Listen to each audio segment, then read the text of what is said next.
ติเพล็กซ์ความถี่95เมกะเฮิรตซ์จากอาคารเล็กที่113หมู่ที่10ตำบลบ้านกลางอำเภอเมืองจังหวัดลำพูนจากนี้ไปสถานีเชิญท่านรับฟังรายการมองลำพูนค่ะ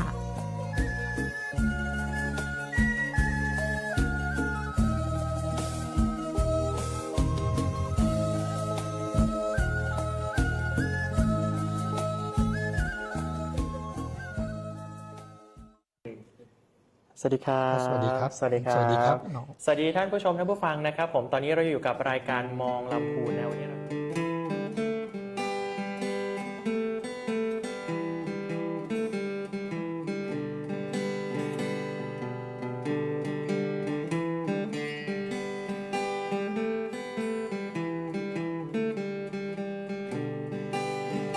อูจาภาษาพี่น้องกับรายการมองละปูนอูจาภาษายองกับรายการมองละปูนละปูนเป็นของหมู่เฮาหากมีเรื่องราวที่น่าสนใจจะบอกกล่าวคือพี่น้องเอาไว้เป็นที่เข้าใจกันทุกที่ทุกคนมีปัญหาเฮาจะช่วยแบ่งปันคือหมู่พี่น้องมาร่วมคิดร่วมกันมาร่วมสร้างสรรค์เมืองละปู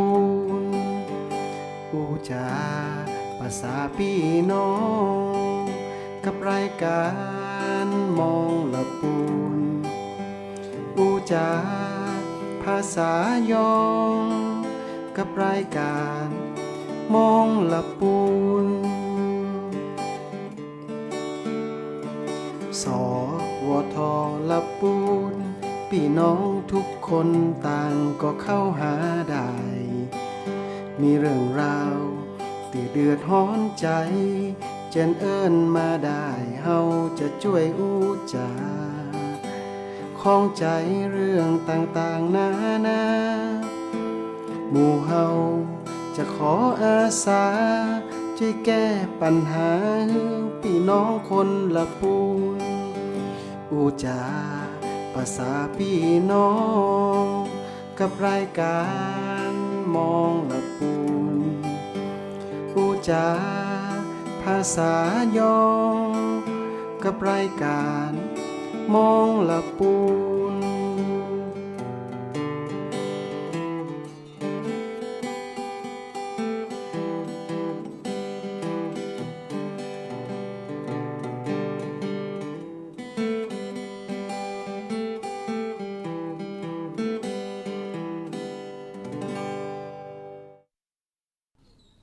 สวัสดีค่ะสวัสดีค่ะค่ะสวัสดีผู้ฟังที่ฟังผ่านรายการสถานีวิทยุกระจายเสียงแห่งประเทศไทยจังหวัดลำพูนผ่านทางคลื่น FM 95เมกะเฮิรตซ์นะคะค่ะช่วงนี้นะคะลืมสวัสดีทางผู้ฟังผ่านเพจรายการของทางสถานีด้วยนะคะค่ะตอนนี้นะคะเป็นช่วงของรายการมองลำพูนนะคะผ่านอัยการคุ้มครองสิทธิ์นะคะค่ะวันนี้นะคะอาจจะแปลกหน้าแปลกตาหรือแปลกเสียงไปหน่อยนะคะเพราะว่าปกติก็ไม่ค่อยได้เข้ามาเยี่ยมเยียนทุกท่านในสถานีนี้นะคะขออนุญาตแนะนำตัวนิดหนึ่งนะคะดิฉันนางสาวพรเพ็ญศรีสุขนะคะเป็นผู้อำนวยการสำนักอำนวยการสำนักงานอัยการคุ้มครองสิทธิ์และช่วยเหลือทางกฎหมายและการบังคับคดีจังหวัดลำพูนหรือว่าบางท่านอาจจะรู้จักในนามของพี่พอลล่านะคะถ้าบางทีเราอาจจะเจอกันในตัวเป็นๆด้านนอกแต่ว่าไม่เคยฟังเสียงผ่านรายการนะคะแล้วก็วันนี้ดิฉันมากับน้องกิฟต์ค่ะ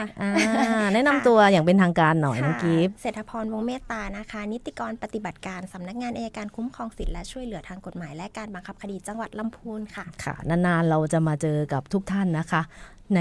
ในช่วงวันพิเศษดีกว่านะคะที่จะพบกับเราสองคนนี้ได้นะคะค่ะวันนี้เราก็จะเบาๆสบายๆไม่เจาะลึกในเรื่องกฎหมายมากมายแต่ว่าเราอาจจะวนเวียนมาถึงเรื่องการแนะนำภารกิจของสำนักงานนะคะ สำนักงานเราชื่อเต็มว่าอะไรเอ่ยน้องกิฟต์ขา ตามที่แนะนำเมื่อกี้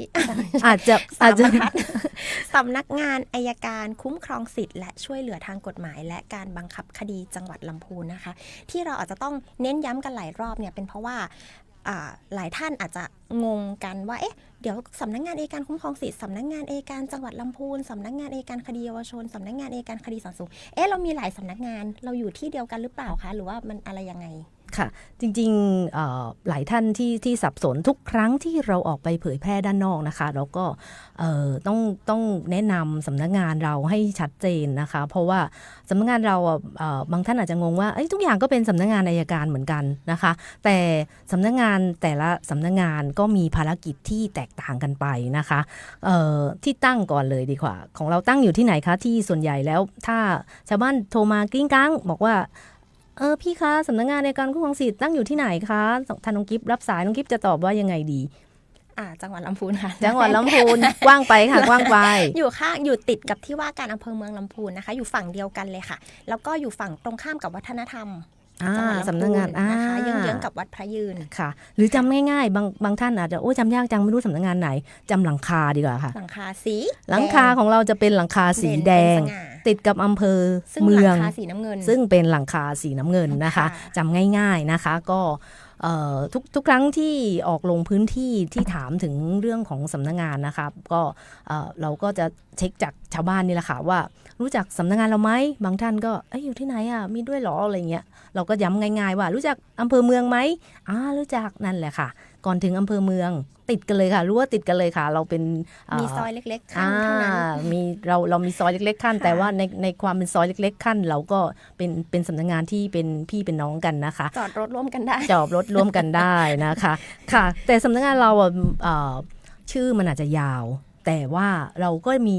ชื่อย่อที่ให้ทุกท่านได้จำง่ายๆนะคะก็สำนักงานอัยการคุ้มครองสิทธิและช่วยเหลือทางกฎหมายและการบังคับคดีจังหวัดลำพูนชื่อย่อมีแค่3ตัวจำง่ายๆนะคะน้องกิฟต์ชื่อย่ออะไรคะสอเสือคอควายชอช้างค่ะสคชอย่าจำผิดนะคะเป็นคสชอันนั้นไม่ได้นะคะความหมายเปลี่ยนไม่ได้นะคะสอเสือคอควายชอช้างนะคะสำนักงานในการคุ้มครองสิทธินะคะหรือเรียกย่อก็อีกย่อหนึ่งมันมี3ย่อสำนักงานในการคุ้มครองสิทธิจังหวัดลำพูนอันนี้ง่ายๆในหน่วยงานราชการส่วนใหญ่ที่จะถึงสำนักงานเราก็จะเรียกสั้นๆอย่างนั้นนะคะค่ะปัจจุบันนะคะเรามีสำนักงานเรามีอัยการที่ประจำอยู่ให้ความรู้ทางกฎหมายของสำนักงานประจำอยู่3ท่านด้วยกันนะคะขออนุญาตแนะนำผ่านสื่อบางท่านอาจจะไม่คุ้นชินนะคะเรามีท่านอัยการจังหวัดคุ้มครองสิทธิ์และช่วยเหลือทางกฎหมายและการบังคับคดีเป็นหัวหน้านะคะหัวหน้านั้นเขาส่วนใหญ่เขาจะเรียกว่าท่านอัยการจังหวัดอย่างเงี้ยค่ะหรือตัวย่อว่าอจนะคะค่ะณตอนนี้ปัจจุบันท่านคือท่านกัญญารัตน์รัตนสิทธิ์นะคะค่ะเป็นผู้บังคับบัญชาของดิฉัน2คนนะคะค่ะแล้วก็ที่เหลือก็ยังมีอัยการอีก2ท่านมีใครบ้างคะน้องกิฟต์ค่ะท่านยศวัฒน์เลิศปิยภูมิชัยนะคะท่านเป็นผู้กันกรองงานค่ะอัยการจังหวัดประจำสำนักงานอัยการสูงสุดค่ะและอีกท่านนึงสาวสวยประจำสำนักงานนะคะซึ่งท่านเคยมาแล้วด้วยท่านเคยมาจัดรายการที่นี่นะคะก็บางท่านอาจจะได้ฟังกันนะคะก็จะเป็นชื่อท่านพัสราพอจิตนะคะตำแหน่งรองอัยการจังหวัดนะคะก็ทุกคนก็มีหน้าที่ผัดเปลี่ยนหมุนเวียนกันมาออกรายการนะคะรายการของเราก็จะเจอกับพวกเราได้ทุกพุธเว้นพุธเช่นพุธหน้าเราหยุดเป็นของอีกหน่วยงานหนึ่งก็จะเจอกับเราอีกพุธหนึ่งนะคะพุธถัดไปนะคะค่ะว่ากันด้วยรู้จักสำนักงานละที่ตั้งบุคลากรนะคะต่อไปก็ภารกิจเราทำอะไรบ้างคะน้องกิฟต์ช่องทางเพิ่มเติมก่อนไหมคะช่องทางเพิ่มเติมเผื่อบางคนมาแบบไม่สะดวกที่จะเดินทางมาอาจจะโทรศัพท์เข้ามาก็ได้นะคะค่ะในหลักของภารกิจถ้าแจ้งภารกิจเดี๋ยวเราก็จะแบบแจ้งช่องทางเพิ่มเติมอีกก็ได้ค่ะค่ะก็ภารกิจที่เราสามารถช่วยเหลือประชาชนได้มีอะไรบ้างคะน้องกิฟต์ก็หลักๆเลยนะคะก็จะเป็นพวกคำร้องต่างๆนะคะอันนี้เยอะสุดเนาะคำร้องต่างๆที่กฎหมายเนี่ยให้อำนาจพนักงานอัยการในการที่จะยื่นคำร้องต่อศาลได้นะคะก็ที่เห็นบ่อยที่สุดเนี่ยก็คือคำร้องขอตั้งผู้จัดการมรดก นะคะแล้วก็นอกจากนี้ก็จะมีคำร้องขอตั้งผู้ปกครองนะคะคำร้องขอให้ศาลมีคำสั่งให้เป็นคนไร้ความสามารถหรือเสมือนไร้ความสามารถนะคะรวมถึงคำร้องขอให้ศาลมีคำสั่งให้เป็นคนสาบสูญด้วยค่ะแล้วก็อีกหลายๆอย่างหมายถึงอันนี้ภารกิจที่ในเรื่องของคำร้องในเรื่องของคำร้องค่ะและภารกิจหลักเลยก็คือเรามีหน้าที่เผยแพร่ความรู้กฎหมายไม่ว่าจะเป็นในเรื่องของการออกไปจัดฝึกอบรมก็ดีในเรื่องของการออกไปจัดบูธเพื่อให้ความรู้บริการออกจังหวัดเคลื่อนที่หน่วยเคลื่อนที่หรือแม้กระทั่งออกไปเยี่ยมศูนย์อัยการคุ้มครองสิทธิ์ต่างๆนะคะอันนั้นก็ถือว่าเป็นภารกิจหลักของเราที่ในการเผยแพร่ความรู้กฎหมายนะคะรวมถึงในวันนี้ด้วยเช่นกันรวมถึงการจัดรายการวิทยุนี่ก็ถือว่าเป็นการเผยแพร่ความรู้เหมือนกันนะคะค่ะในเรื่องของเมื่อกี้พี่ไปแตะในเรื่องของศูนย์นิดนึงอยากจะแนะนำว่าเรานะคะทางสำนักงานสกช.ง่ายๆเพื่อให้ติดปากเนาะทางสำนักงานสกช.เรานะคะมีศูนย์อัยการคุ้มครองสิทธิ์และช่วยเหลือทางกฎหมายแก่ประชาชนจังหวัดลำพูนจำนวน18ศูนย์นะคะซึ่งจะไปแฝงตัวอยู่กับทางท้องถิ่นนะคะก็คือองค์การปกครองส่วนท้องถิ่นต่างๆของแต่ละอำเภอนะคะซึ่งลำพูนของเรามีทั้งหมด8อำเภอน้องกิฟต์8อำเภอแต่18ศูนย์ด้วยกันแต่18ศูนย์ซึ่งก็เยอะนะคะนั่นหมายความว่าศูนย์อัยการคุ้มครองสิทธิ์ของเราเนี่ยครอบคลุมทุกอำเภอใช่ค่ะแล้วบางอำเภอเนี่ยมีมากกว่า1ศูนย์ด้วยใช่ไหมคะใช่ค่ะก็จะแนะนำในแต่ละศูนย์ของแต่ละอำเภอนะคะเพื่อแบบทุกท่านจะได้รู้ว่าหน้าที่ที่เราอยู่ตอนเนี้ยที่ท่านผู้ฟังทุกท่านฟังอยู่ตอนนี้เราสังกัดศูนย์ไหนนะคะก็สามารถเดินไปปรึกษาหารือกับเจ้าหน้าที่ที่ประจำศูนย์ของเทศบาลส่วนใหญ่แล้วก็จะเป็นนิติกรนะคะที่ให้คำปรึกษานะคะเดี๋ยวขออนุญาตแนะนำศูนย์ในอำเภอเมืองก่อนนะคะอำเภอเมืองเราจะมีศูนย์ในการคุ้มครองสิทธิ์ที่คอยให้คำปรึกษาหรือคอยรับคำร้องของท่านนะคะก็จะมีอยู่5ศูนย์ด้วยกันนะคะศูนย์แรกนะคะจะเป็นศูนย์อัยการคุ้มครองสิทธิ์ประจำเทศบาลตำบลบ้านกลางนะคะค่ะศูนย์ต่อไปก็จะเป็นเทศบาลตำบลป่าสักใกล้ๆนี่เองนะคะแล้วก็ศูนย์อัยการคุ้มครองสิทธิ์ประจำเทศบาลตำบลอุโมงค์นะคะแล้วก็ศูนย์ที่4ก็จะเป็นศูนย์เทศบาลตำบลเมืองจี้และศูนย์ที่5ในอำเภอเมืองนะคะก็จะเป็นศูนย์ประจำเทศบาลตำบลศรีบัวบานนะคะค่ะก็มีบ้านทิหลังจากนั้นก็ไปที่อำเภอบ้านทิบ้างที่อำเภอบ้านทิมีศูนย์เดียวนะคะก็คือศูนย์ที่เทศบาลตำบลบ้านทินะคะค่ะแล้วก็ไปที่อำเภอขยับไปที่อำเภอแม่ทามีด้วยกัน2ศูนย์นะคะก็ศูนย์ประจำเทศบาลตำบลทากาศและศูนย์ที่2ก็คือศูนย์ประจำเทศบาลตำบลทาศพเศร้านะคะขยับไปที่ไกลหน่อยก็อันนี้สำคัญเลยเพราะว่าเป็นอำเภอที่ห่างไกลจากเมืองเป็นเหมือนจะเป็นหลัก100กิโลไม่แน่ใจนะคะเพราะว่าใช้เวลาในการเดินทางมากก็คืออำเภอลี้เรามีศูนย์อยู่5ศูนย์ด้วยกันนะคะที่ให้บริการนะคะก็ศูนย์แรกก็จะเป็นประจำเทศบาลตำบลก้อนะคะศูนย์ที่2ศูนย์ประจำเทศบาลตำบลป่าไผ่ศูนย์ที่3ก็คือศูนย์เทศบาลตำบลวังดินศูนย์ที่4คือศูนย์ประจำองค์การบริหารส่วนตำบลนาทรายนะคะและศูนย์ที่5นะคะก็คือศูนย์ที่ประจำเทศบาลตำบลลี้นะคะค่ะขยับมาที่อำเภอทุ่งหัวช้างนะคะทุ่งหัวช้างมีศูนย์อยู่1ศูนย์ก็คือศูนย์ประจำองค์การบริหารส่วนตำบลบ้านปวงนะคะแล้วก็ขยับมาที่อำเภอบ้านโฮ่งมี1ศูนย์เหมือนกันนะคะ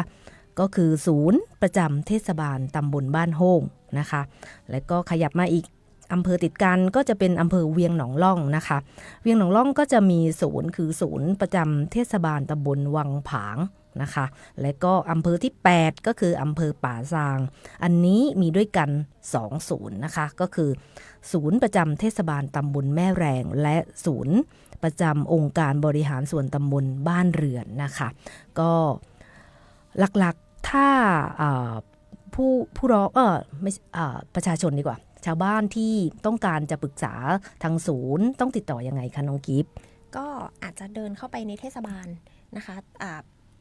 ในพื้นที่ที่ท่านอยู่ตามที่รายชื่อเมื่อสักครู่นี้นะคะแล้วก็ไปขอปรึกษาติดต่อในเบื้องต้นได้นะคะทางเทศบาลนะคะเจ้าหน้าที่ก็อาจจะได้แนะนำว่าจะต้องเตรียมเอกสารอะไรยังไงหรือว่าประ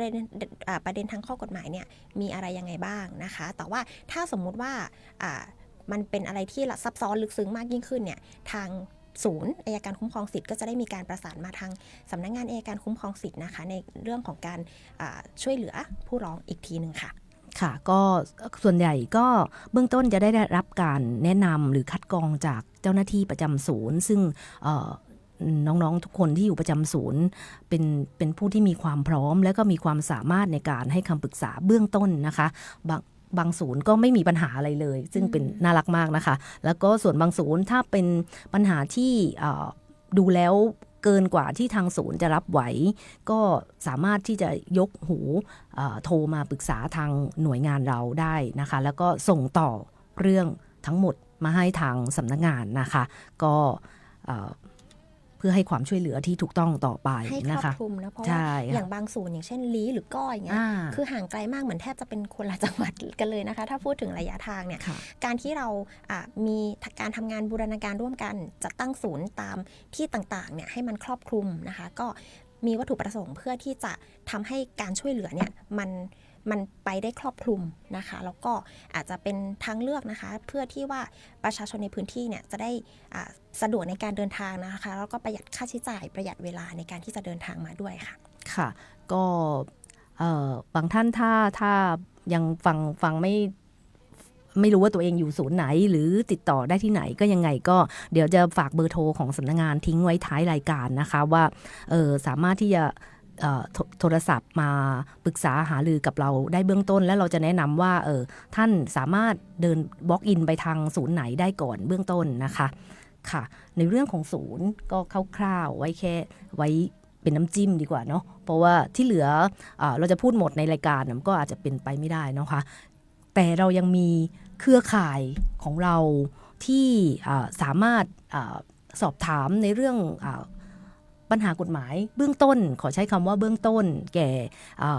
บุคคลเหล่านี้ได้อีกส่วนหนึ่งนะคะเพราะว่าตอนนี้นะคะเราทางสำนักงานในการคุ้มครองสิทธิ์ขอใช้คำว่าทั่วประเทศดีกว่านะคะไม่ใช่เฉพาะที่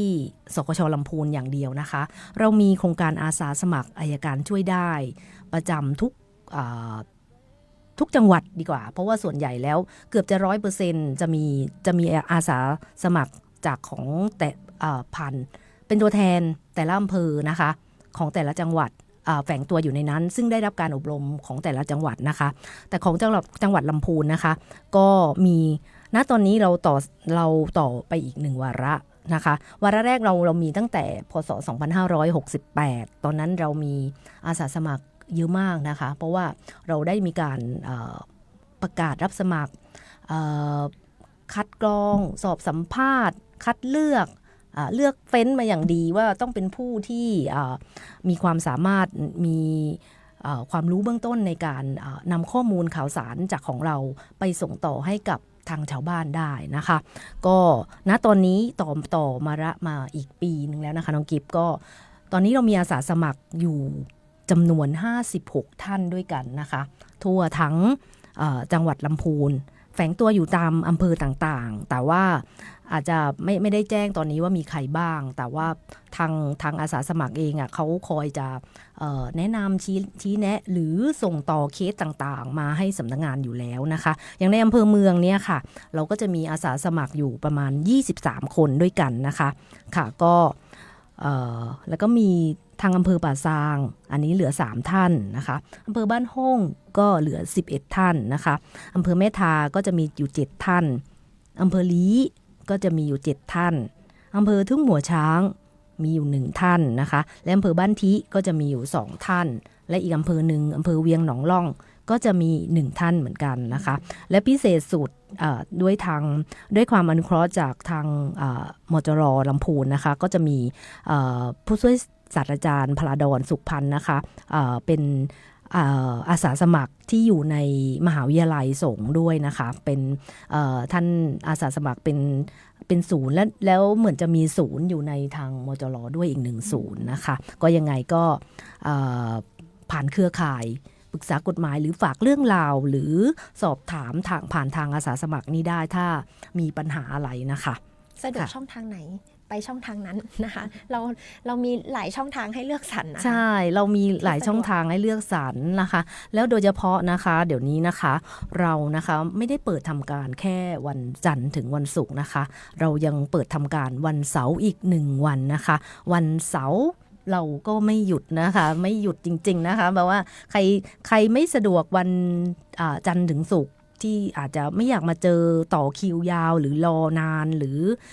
อะไรก็แล้วแต่หรือติดภารกิจงานนะคะก็ยังไงก็มาเจอกับทางไม่ว่าจะเป็นนิติกรก็ดีน้อง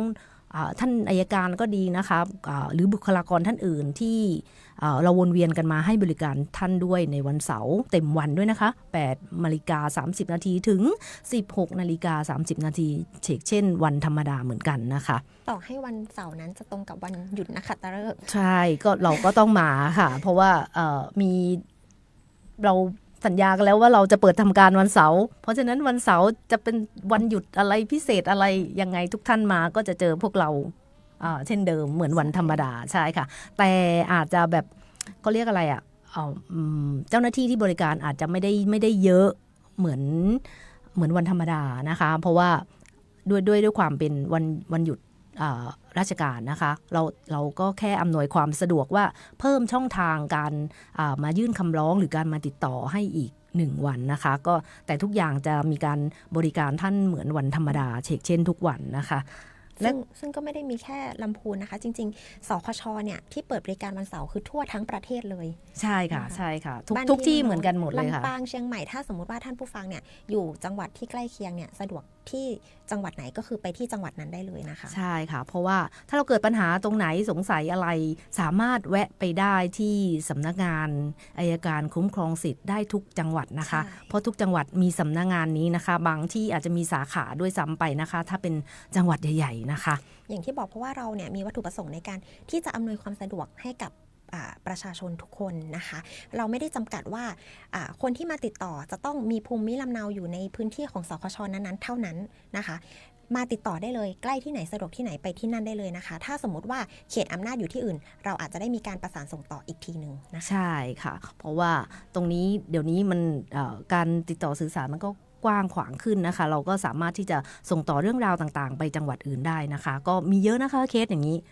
มีภูมิลำเนาอยู่กรุงเทพมายื่นเรื่องกับเราอะไรเงี้ยเราก็จะส่งต่อไปทางกรุงเทพให้นะคะแล้วก็ที่เหลือก็ทางปลายทางก็จะประสานงานมาที่ท่านเองนะคะค่ะเดี๋ยวช่วงแรกนี่เราคุยเยอะไปแล้วนะเนี่ยไม่มีเวลาแป๊บเดียวเวลาผ่านไปจะถึงช่วงพักเบรกแล้วใช่เดี๋ยวเรามีช็อตเด็ดสำคัญก็คือไม่แน่ใจว่าทุกรอบเราก็เปิดเพลงนี้เนาะแต่เราจะมาแตะในเรื่องของเพลงว่าที่มาที่ไปหรือมันมีอะไรอยู่ในเนื้อเพลงนั้นบ้างถ้าทุกคนฟังก็จดไปด้วยกันกับเราก็ได้ว่าภารกิจของเรามีกี่อย่างในนั้นนะคะอาจจะไม่ได้ครอบคลุมทุกอย่างแต่เชื่อแน่ๆว่าเกิน5 อย่างแน่นอนนะคะค่ะก็ช่วงนี้เราก็ขออนุญาตพักเบรกสักครู่ฟังเพลงเพราะๆจากสำนักงานอัยการคุ้มครองสิทธิ์ค่ะ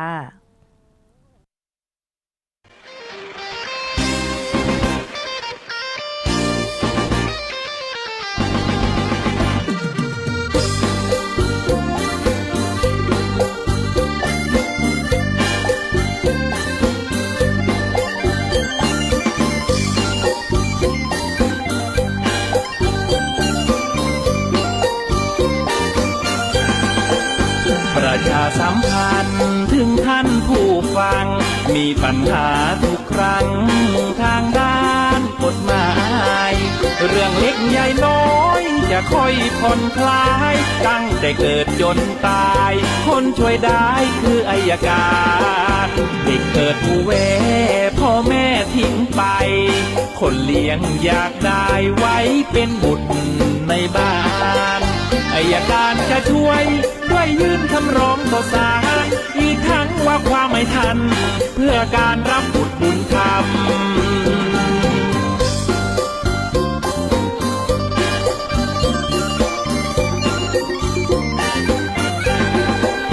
ตั้งผู้ปกคร อย่ามัวชักช้าเสียเวลาเช้าค่ำปกครองไม่ดีหน้าที่มีแล้วไม่ทำทุบตีเด็กจนชอกช้ำอำนาจก็ต้องถอนคนออกจากบ้านเนิ่นนานหลายปี เป็นตายร้ายดีไม่เป็นที่แน่นอนขอให้สามสั่งเป็นคนเสิร์ฟทุนไว้ก่อนหากกลับคืนคอนค่อยย้อนสั่งคืน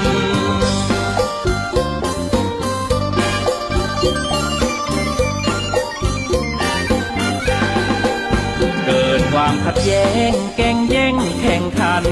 มีข้อพิพาทกันสุดช้ำกล้ำกลืนไกลเกลี่ยประนอมวานล้อมให้ดีกลับคืนปัดความระทมขมขื่นความสุขสดชื่นตามมาคนป่วยพิการทางด้านสมองหรือด้านอื่นที่ต้องเฝ้าประคองรักษาไม่รู้เป็นไปในข้อผูกพันสัญญาอย่างนี้ละนะต้องหาผู้อนุบาล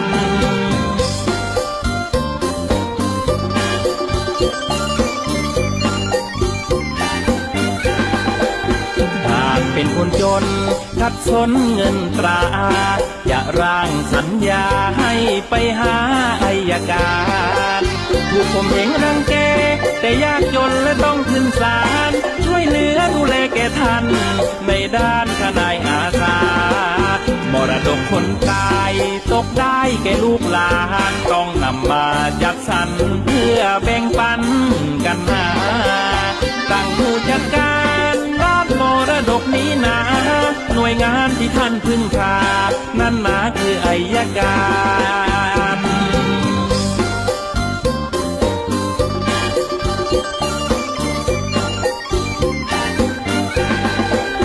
ต้องการปรึกษาปัญหากฎหมายใดๆอัยการช่วยได้แก้ไขปัญหาเร็วพลันที่กล่าวมานี้ไม่มีค่าบริการเว้นแต่ค่าธรรมเนียมศาลซึ่งท่านจะต้องจ่ายไปหน่วยงานนั้นหรือมีชื่อว่าสคช.เป็นอักษรตัวย่อพ่อแม่พี่น้องจำไว้มีอัยการทำงานทุกที่ทั่วไทยนิติกรธุรการสดใสพร้อมใจให้บริการ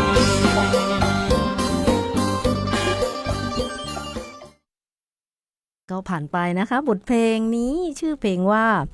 อัยการสกช.ช่วยได้นะคะแต่งโดยให้เครดิตท่านหน่อยท่านอัยการสมนึกทอเสียงทองซึ่งจริงๆพวกเราเองก็ยังไม่เคยเห็นหน้าท่านนะคะแต่เพราะว่าท่านเป็นอัยการที่มากด้วยความสามารถซึ่งอยู่ในส่วนกลางนะคะแต่ว่าได้ยินเพลงท่านแต่งบทเพลงไว้หลายเพลงนะคะเป็นบทเพลงที่สำนักงานอัยการสูงสุดจัดทำขึ้นเพื่อประชาสัมพันธ์ภารกิจของสำนักงานอัยการคุ้มครองสิทธิและช่วยเหลือทางกฎหมายและการบังคับคดีในการที่ให้ประชาชนได้รู้จักภารกิจของเรามากยิ่งขึ้นนะคะแต่จากคร่าวๆนะคะที่ดิฉันได้ฟังเพลงนี้จับภารกิจได้ทั้งหมดคร่าวๆก็คือ7อย่างนะคะแต่ว่าจะมีมากกว่านั้นนะคะไม่แน่ใจว่าที่ฟังด้วยกันกับเรานี่เห็นรู้ภารกิจของเรากี่อย่างนะคะแต่ว่าลุ้นไปด้วยกันเดี๋ยวขอสรุปคร่าวๆจากในเนื้อเพลงซึ่งเพลงนี้ดีมากเลยเพราะว่าที่คัดเลือกมาเป็นเพลงขั้นรายการของทุกรอบที่น้องๆหรือว่าท่านอัยการมาจัดรายการอยากให้เปิดเพลงนี้เพราะว่ามันครอบคลุมเรื่องของภารกิจของเราจริงๆนะคะตัวแรกที่ได้ยินก็คือจากที่เราเกิดมาแวะแวะเงี้ยได้ยินในเพลงเนาะแวะแวะแวะแวะนี่หมายถึงว่าแวะที่ไม่ได้มีที่เป็นเด็กถูกทอดทิ้งอันนั้นถ้าเด็กถูกทอดทิ้งถ้าเรามีความประสงค์อยากจะรับพวกเด็กที่ถูกทอดทิ้งไว้เป็น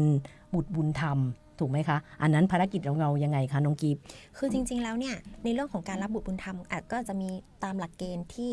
จะต้องดำเนินการตามขั้นตอนของทางอำเภอหรือว่าทางพม.อะไรอย่างเงี้ยนะคะแต่ว่ามันจะมีบางกรณีที่ไม่สามารถที่จะปฏิบัติได้เนาะอย่างเช่นว่าพ่อแม่ผู้ปกครองพ่อแม่เนี่ย จริงๆหลักเกณฑ์หนึ่งของการที่จะรับบุตรบุญธรรมเนาะก็คือ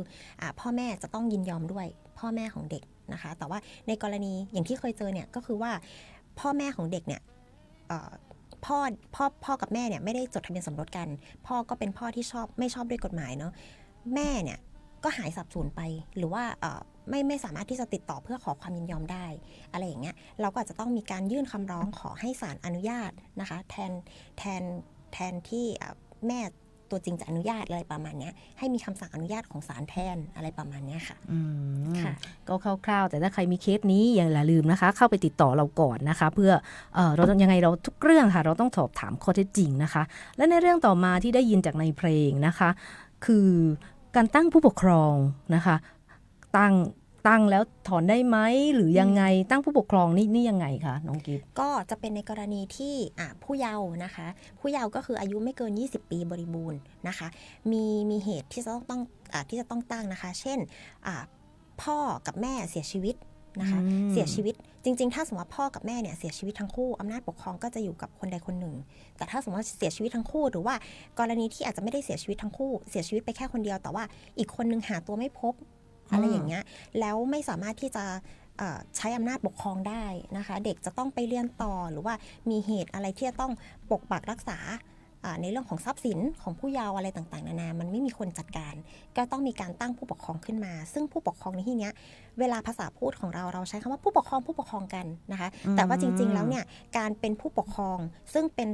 ฐานะตามกฎหมายเนี่ยค่ะจะต้องอาศัยคำสั่งศาลนะคะซึ่งก็ผู้มีส่วนได้เสียสามารถที่จะมาติดต่อทางสำนักงานอัยการเพื่อที่จะให้พนักงานอัยการยื่นคำร้องขอให้ศาลมีคำสั่งตั้งผู้ปกครองให้กับผู้เยาว์ได้ตัวอย่างพี่สามารถไปเป็นผู้ปกครองน้องกิฟได้ไหมไม่ได้ค่ะเพราะว่ากิฟอายุเกิน20แล้วเห็นไหมมันต้องมีอายุเป็นตัวกำหนดรับบุตรบุญธรรมได้นะคะแต่ว่าอาจจะต้องอายุห่างกัน15 ปีอะไรอย่างเงี้ยระหว่างคนรับกับบุตรเห็นไหมนี่เป็นเล็กๆน้อยๆมันมีดีเทลรายละเอียดแล้วก็จะต้องมีอายุขั้นต่ำอะไรอย่างนี้ใช่มันมีรายละเอียดเยอะเพราะฉะนั้นทุกสิ่งอย่างมันจะแจ้งรายละเอียด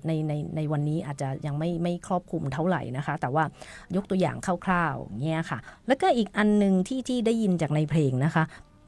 เมื่อกี้ย้อนไปอีกนิดนึงของเรื่องของการเป็นตั้งผู้ปกครองตั้งแล้วถ้าผู้ปกครองทำตัวไม่ดีไม่น่ารักทุบตีเด็กเงี้ยแล้วจะยังไงดีคะก็ผู้มีส่วนได้เสียนะคะหรือว่าอาจจะเป็นตัวเด็กก็ได้นะคะอาจจะเข้ามาติดต่อทางสำนักงานอัยการเพื่อที่จะให้พิจารณาสอบข้อเท็จจริงก่อนเนาะว่าเรื่องราวมันเป็นอะไรยังไงเพื่อที่จะยื่นคำร้องขอต่อศาลให้ศาลมีคำสั่งถอนก็ได้นะคะตั้งแล้วสามารถถอนได้ถ้ามีพฤติกรรมที่ไม่เหมาะสมทั้งนี้ทั้งนั้นเนี่ยเราพิจารณาคำนึงถึงประโยชน์ของเด็กเป็นสำคัญนะคะไม่ใช่ตั้งแล้วตั้งเลยถ้าผู้ปกครองทำตัวไม่ดีเด็กก็สามารถร้องเรียนได้เหมือนกันว่าถูกรังแกหรือถูกทำร้ายอะไรก็ว่ากันไปนะคะทุกอย่างมันไม่ได้ถาวรถูกไหมคะจริงๆไม่ได้เฉพาะแค่ในเรื่องของผู้ปกครองเดียวนะคะคำสั่งศาลในกรณีอื่นๆเนี่ยก็ถ้ามีเหตุอะไรพฤติการอะไรเปลี่ยนแปลงไปได้พฤติการเปลี่ยนแปลงไปจากเดิมเนี่ยก็อาจจะมีคำสั่งที่จะถอนได้เช่นกันค่ะก็เรื่องต่อมาที่ได้ยินจากในเนื้อเพลงเมื่อกี้นะคะก็เป็นเรื่องของเป็นคนสาบสูญอันนี้พอจะมีรายละเอียดเพิ่มเติมไหมคะกี่วันถึงจะเรียกว่าสาบสูญอะไรอย่างเงี้ยค่ะคือพูดง่ายๆนะคะก็คือหายออกไปนะคะหายไปจากภูมิลำเนาถิ่นที่อยู่เนี่ยไม่มีใครรู้เลยว่าเป็นตายไร้ดีอย่างไรไม่มีใครติดต่อได้ด้วยไม่ใช่ว่าแค่เราติดต่อไม่ได้คนเดียวนะคะแต่จะต้องแบบไม่คือไม่ใช่แค่ว่าเจ้าตัวเขาไม่อยากติดต่อเราอะไรเงี้ยไม่ใช่จะต้องไม่มีใครที่แบบรู้เลยว่าเขาเนี่ยเป็นตายไร้ดีอย่างไรนะคะไม่ทราบข่าวเลยนับจากวันที่ทราบข่าวคราวครั้งสุดท้ายเนี่ยถ้าเป็นในกรณีทั่วไปนะคะก็คือจะเป็น5 ปีนะคะแต่ว่าถ้าเป็นในกรณีถ้าเป็นพฤติการพิเศษนะคะก็คือ2 ปีพฤติการพิเศษก็คืออย่างเช่นว่าอยู่ในสงครามสมมุติว่าเป็นอยู่ในช่วงที่มันเป็นการรบนะคะหรือว่าเป็นแผ่นดินไหวนะคะหรือว่าตึกถล่มหรือแบบอะไรอย่างเงี้ยที่มันเป็นพฤติการพิเศษที่ออกไปแปลกไปกว่าพฤติการทั่วไปนะคะก็จะลดลงเหลือ2 ปีนะคะก็สามารถที่จะมายื่นเรื่องให้สอบข้อเท็จจริงได้ค่ะเห็นไหมมันทุกอย่างมันมีเวลาของมันนะคะค่ะ ถ้าพี่หายไปประมาณ1ชั่วโมงก็อย่าเพิ่งไปตั้งนะอย่าเพิ่งไปตั้งนะ ตำรวจก่อน อย่าเพิ่งไปตั้ง พี่อาจจะหลับอยู่หรืออะไรก็ได้นะ ในเรื่องต่อไปก็เห็นในเรื่องที่4แล้วที่จับมาได้ใน4เรื่องแล้วนะก็ในเรื่องของการไกล่เกลี่ยประนอมข้อพิพาทค่ะก็อันนี้เราทำอยู่หน่วยงานเราทำอยู่บ่อยนะคะหลายเรื่องเหมือนกันไม่ว่าทุกสิ่งอย่างผัวเอ่ยเมียเอ่ยพี่น้องตีกันหรือเคสใหญ่ๆก็จะเป็นกองทุนหมู่บ้านนี่เนาะที่ฮอตฮิตนะคะอันนี้ไก่เกลี่ยนี่มีดีเทลคร่าวๆไหมคะก็เป็นเรื่องของการกระบวนการทางเลือกดีกว่านะคะกระบวนการทางเลือกที่เผื่อจะไม่ต้องไปใช้สิทธิทางศาลนะคะเพราะว่าการที่ไปใช้สิทธิทางศาลเนี่ยมัน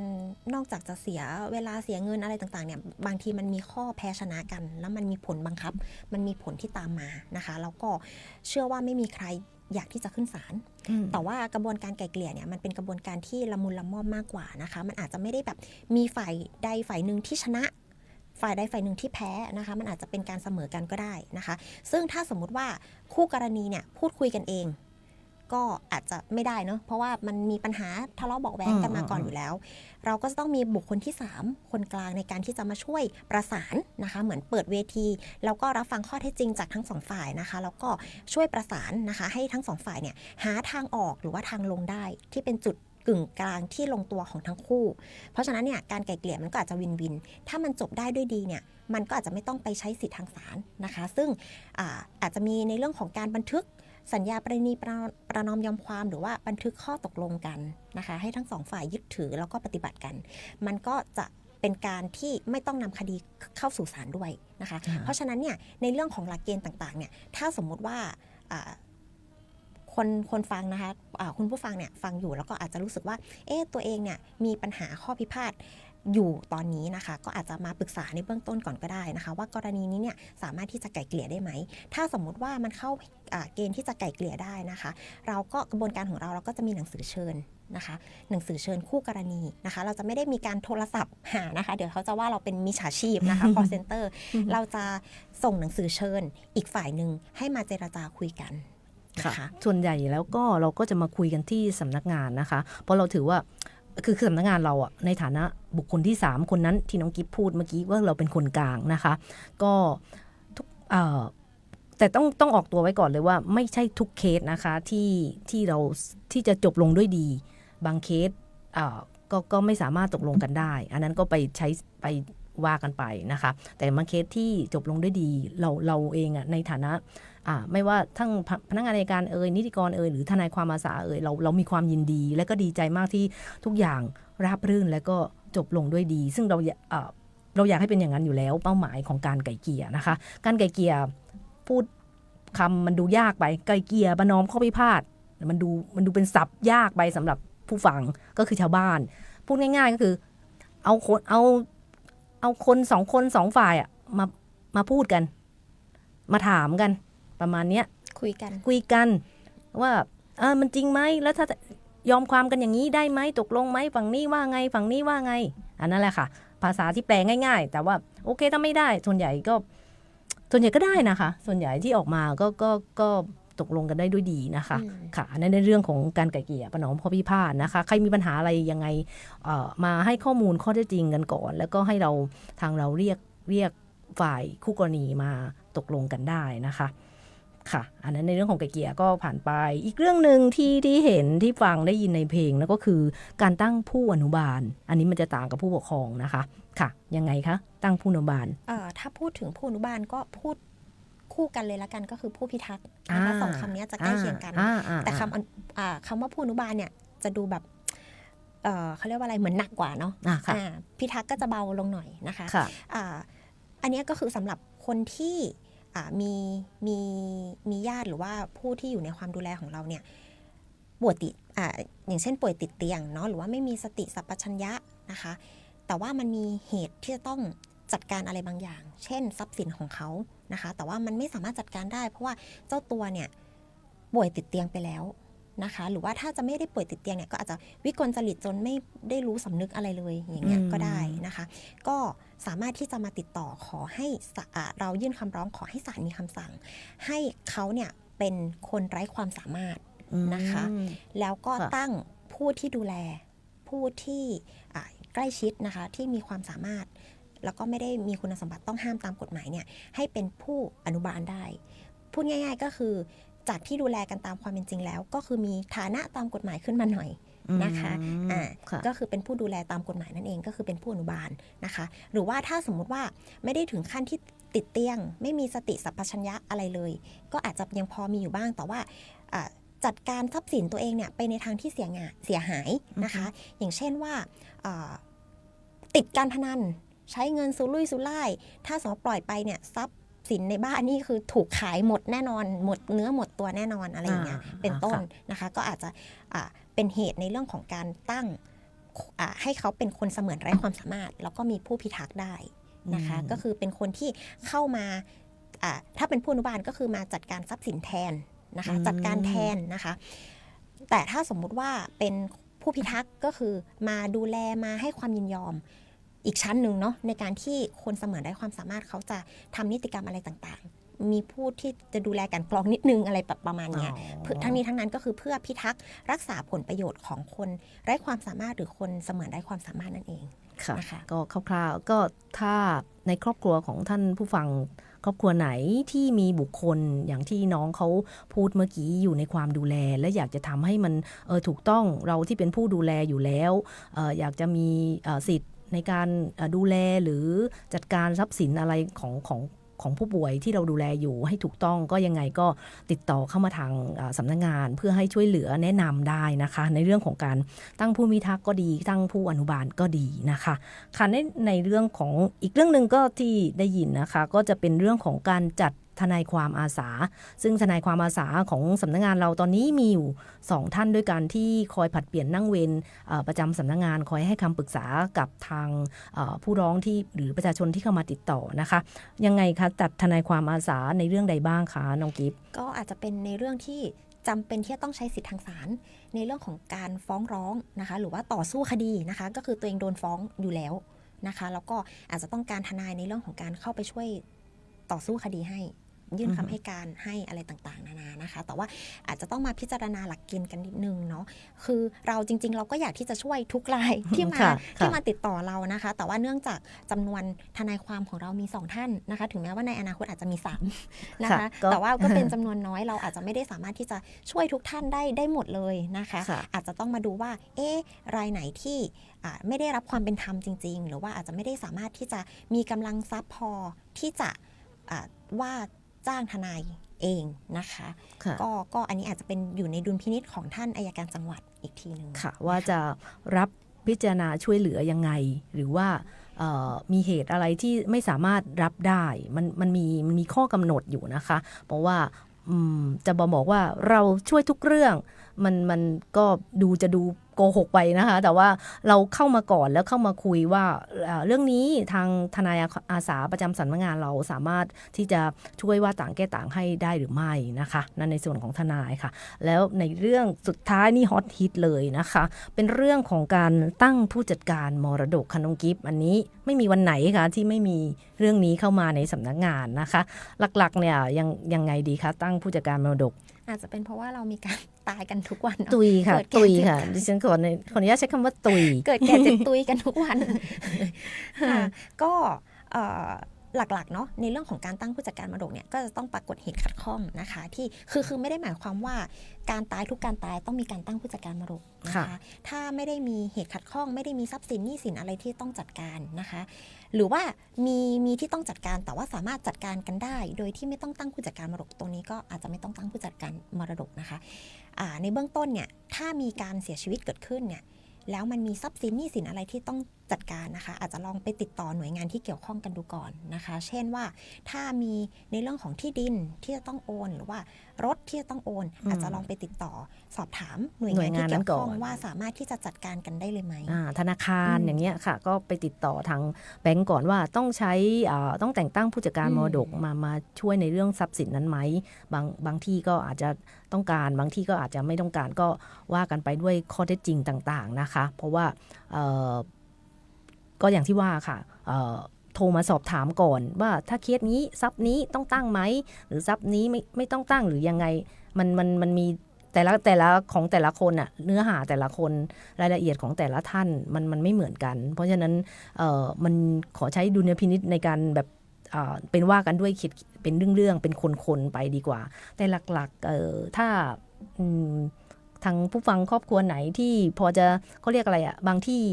บางครอบครัวเขาจัดสรรกันได้ดีมากเลยนะคะหมายถึงว่ามรดกทุกอย่างเขาก็จัดสรรแล้วก็เขาเผื่อ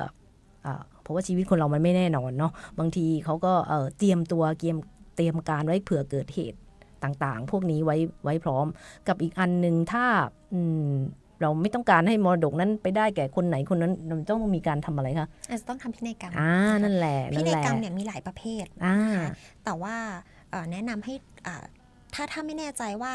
จะทำยังไงนะคะก็แนะนำให้ไปติดต่อที่อำเภอดูก็ได้ก็จะเป็นพินัยกรรมฝ่ายเมืองนะคะเรียกว่าพินัยกรรมฝ่ายเมืองซึ่งมันก็จะถูกต้องตามแบบแน่นอนนะคะเพราะว่าถ้าเราไม่ได้มีความรู้แล้วเราทำพินัยกรรมขึ้นมาเองเนี่ยพินัยกรรมอาจจะส่งผลให้พินัยกรรมเป็นโมฆะก็คือหมายถึงว่าไม่มีผลบังคับได้เพราะว่าพินัยกรรมแต่ละแบบแต่ละประเภทเนี่ยมันมีแบบของมันอยู่นะคะเพราะฉะนั้นเนี่ยถ้าสมมุติว่าทายาทเนี่ยรู้ว่าผู้ตายเคยทำพินัยกรรมไว้นะคะถ้าไปติดต่อหน่วยงานที่เกี่ยวข้องหรือแม้กระทั่งมาติดต่อที่เราเนี่ยอาจจะต้องบอกข้อเท็จจริงในส่วนนี้ด้วยนะคะค่ะอันนี้ก็คร่าวๆเนาะของภารกิจเรานะคะเดี๋ยวนะทุกอย่างเนี่ยที่เราบริการทั้งหลายทั้งปวง1 2 3 4 5 6 7เนี่ยเรามีค่าใช้จ่ายไหมคะไม่มีเลยค่ะแม้แต่บาทเดียวสำนักงานเรานะคะขอย้ำสำนักงานเรานะคะแต่มันจะมีค่าใช้จ่ายเกิดขึ้นที่ศาลนะคะเขาเรียกว่าเป็นค่าธรรมเนียมศาลซึ่งอย่างเช่นว่าแต่ค่าธรรมเนียมศาลที่นี้ก็คือเป็นกรณีที่จะต้องใช้สิทธิ์ทางศาลนะคะเช่นยื่นคำร้องขอตั้งผู้จัดการมรดกอะไรอย่างเงี้ยเป็นต้นก็จะมีค่าธรรมเนียมศาล200 บาทนะคะถ้าเจ้ามรดก1คนก็200 บาทเจ้ามรดก2คนก็คือ400 บาทนะคะมีค่าธรรมเนียมศาลเท่านั้นแต่ว่าในส่วนของการดำเนินการของทางพนักงานอัยการนะคะของทางสำนักงานเราไม่มีค่าใช้จ่ายใดๆทั้งสิ้นนะคะค่ะพวกเรายินดีบริการโดยไม่มีค่าใช้จ่ายนะคะมันอาจจะบางท่านอาจจะมารอนานบ้างช้าบ้างเร็วบ้างเราก็ต้องขออภัยในจุดนี้ด้วยนะคะแล้วก็อีกอย่างหนึ่งบางท่านโทรศัพท์มาอันนี้มีเสียงเข้าหูมาเล็กน้อยว่าโทรมาไม่มีคนรับเลยเราก็แบบประมาณว่าจริงๆเราทำงานอยู่นะคะแต่ว่าทำอยู่ด้านหน้าด้วยโทรศัพท์เรามีอยู่สายเดียวนะคะแล้วก็น้องทุกคนให้บริการอยู่ด้านหน้าขออนุญาตให้ทุกท่านขยันในการโทรตื้อพวกเราหน่อยยังไงโทรมาง้อพวกเราหน่อยเราอยากจะให้คำปรึกษาบางทีสายไม่ว่างหรือสายว่างแต่ไม่มีคนรับใช่ค่ะก็โทรมาหน่อยแต่ได้บางทีได้ฟีดแบ็กมาจากชาวบ้านว่าโทรศัพท์เสียหรือเปล่าไม่มีคนรับหรอไม่มาทำงานหรอไม่ใช่ค่ะทุกสายมีเจ้าหน้าที่รับแต่ถ้าเจ้าหน้าที่บริการอยู่ด้านหน้านั่นแหละค่ะอาจจะไม่มีคนรับแต่ให้ท่านตื้อพวกเราหน่อยนะเรารับรองว่าเรารับแน่นอนท้ายที่สุดในท้ายรายการนี้นะคะโทรมาในเวลาราชการโทรมาในราชการค่ะท้ายที่สุดฝากประชาสัมพันธ์กิจกรรมของสำนักงานที่จะเกิดขึ้นนะคะในเดือนสิงหาคาบเกี่ยวไปถึงกันยานะกิจกรรมแรกก็คือวันที่17สิงหาคม2569นะคะเวลา 8 โมงเป็นต้นไปเรามีจังหวัดเคลื่อนที่เราร่วมกับทางจังหวัดลำพูนนะคะโครงการหน่วยบำบัดทุกข์บำรุงสุขจังหวัดเคลื่อนที่นะคะประจำปี2569ครั้งที่ 8ณศูนย์กีฬาและนันทนาการจามเทวีเทศบาลตำบลบ้านกลางนะพบกับพวกเรานะคะเราก็ส่วนใหญ่เราก็จะไปออกบูธร่วมกับทางจังหวัดนะคะก็พบกับดิฉัน2คนเนี่ยพี่บลล่าน้องกิฟต์นะคะก็ส่วนใหญ่ไปสแตนบายอยู่ที่จังหวัดเคลื่อนที่อยู่แล้วนะคะอย่าลืมแวะไปทักทายพวกเรานะไม่มีปัญหากฎหมายแต่เราก็ไปทักทายสวัสดีกันได้ตลอดนะคะหรือถ้ามีก็สามารถไปเจอพวกเราในวันนั้นเพื่อที่จะสอบถามในวันนั้นใช่ในกิจกรรมจังหวัดเคลื่อนที่ทุกเดือนนะคะอันนี้เป็นสัมพันธ์ให้จังหวัดด้วยว่าจะมีบูธของพวกเราไปตั้งอยู่แล้วก็จะมีของเล็กๆน้อยๆไปฝากในการปรึกษาด้วยนะคะและอีกกิจกรรมนึงก็คือในวันที่9กันยายน2569ก็ตั้งแต่เวลา 8 โมงครึ่งเป็นต้นไปนะคะเรามีการจัดอบรมโครงการเพิ่มศักยภาพผู้ไกล่เกลี่ยและประนอมพิพาทประจำปีงบประมาณ2569นะคะให้แก่ปลัดอำเภอกำนันผู้ใหญ่บ้านผู้นำชุมชนผู้ไกล่เกลี่ยที่ได้ขึ้นทะเบียนคณะกรรมการหมู่บ้านและที่สำคัญก็คือให้กับประชาชนผู้ที่ให้ความสนใจนะคะในเขตพื้นที่อำเภอป่าซางนะคะไปพบกับพวกเราได้นะคะเราจัดอบรมกันเต็มวันนะคะ ยินดีที่จะให้คำปรึกษากับทุกท่านในเขตพื้นที่อำเภอป่าซางนะคะท่านใดที่อยู่ในพื้นที่นะคะมีปัญหากฎหมายที่อยากจะปรึกษาก็ไปพบกับพวกเราได้นะคะท้ายที่สุดนี้ก็นี่แหละค่ะฝากเบอร์โทรที่บอกเมื่อกี้ว่าเดี๋ยวเราจะบอกให้ท้ายรายการนะคะซึ่งมีอยู่เบอร์เดียวจริงๆนะคะเบอร์โทรของเรานะคะก็คือ0535607752อันนี้มีเบอร์เดียวโดดๆเลยนะคะสามารถโทรไปก็เจอกับน้องกิฟต์นิติกรแล้วก็ทนายท่านอื่นเป็นผู้รับสายนะคะค่ะก็นะวันนี้ก็สมควรแก่เวลาของพวกเรา2คนนะคะน้องกิฟต์แล้วก็พี่พอลล่านะคะก็มีโอกาสเดี๋ยววันไหนพุธไหนก็มาเจอกับพวกเราได้อีกในเรื่องของภารกิจและหน้าที่ของสำนักงานอัยการนะคะคุ้มครองสิทธิ์รวมถึงในเรื่องของข้อกฎหมายน่ารู้ต่างๆใกล้ตัวค่ะบางทีเหมือนเป็นตู้ยาสามัญประจำบ้านเนาะรู้ไว้ใช่ว่านะคะบางทีเราฟังผ่านๆแต่ว่าพอมันเกิดเหตุการณ์ขึ้นจริงเนี่ยเราจะได้หยิบมาใช้ได้ค่ะนะคะและนอกจากเบอร์โทรของเรานะคะเบอร์โทรสำนักงานเรามีเบอร์โทรกลางเรามีสายด่วนปรึกษาอัยการนะคะอันนี้เป็นสายเข้าสู่เซ็นเตอร์เลยนะคะ1157ค่ะ1157 4ตัวนี้โทรเข้าแล้วเขาจะมีคอลเซ็นเตอร์คอยรับอยู่ว่าเรื่องของท่านควรจะไปที่ไหนยังไงนะคะจำแค่2เบอร์เนี่ยค่ะ0535607752และสายด่วน1157นะคะสำหรับวันนี้เรา2คนนะคะก็ขอลาไปก่อนนะคะสวัสดีค่ะสวัสดีค่ะ